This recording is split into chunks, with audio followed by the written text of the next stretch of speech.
તો છોટાઉદેપુર જિલ્લાના બોડેલીના ઊંચા કલમકુંડી ગામ નજીક કેટલાક બુટલેગરો દારૂની હેરાફેરી કરતા હોવાની ગ્રામજનોએ પોલીસને રજૂઆત કરી હતી, પરંતુ તેમની વાતને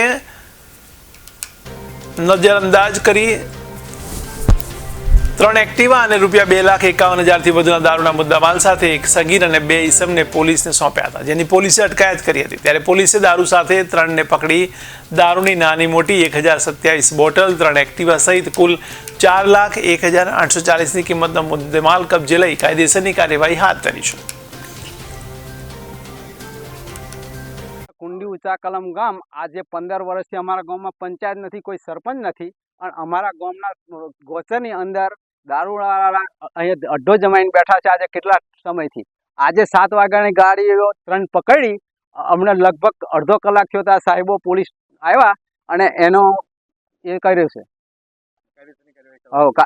એને કાયદેસરની કાર્યવાહી કરવામાં આવશે।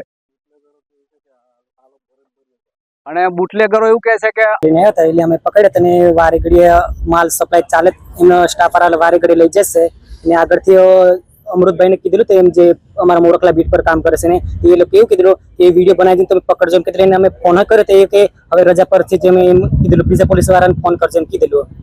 એટલે વારે ઘડી અમને રજૂઆત કરવા છતાં કોઈ આવતા નહીં, અને આજે પણ એમને માલ પકડ્યામાં 2 કલાક સુધી ઘટના સ્થળ પર હતા, પણ કોઈ એમ તંત્રવાળા આવ્યા હતા નહીં। 2 કલાક પછી બધા અધિકારીને ફોન કર્યા પણ કોઈ ધ્યાન નહીં રાખ્યું।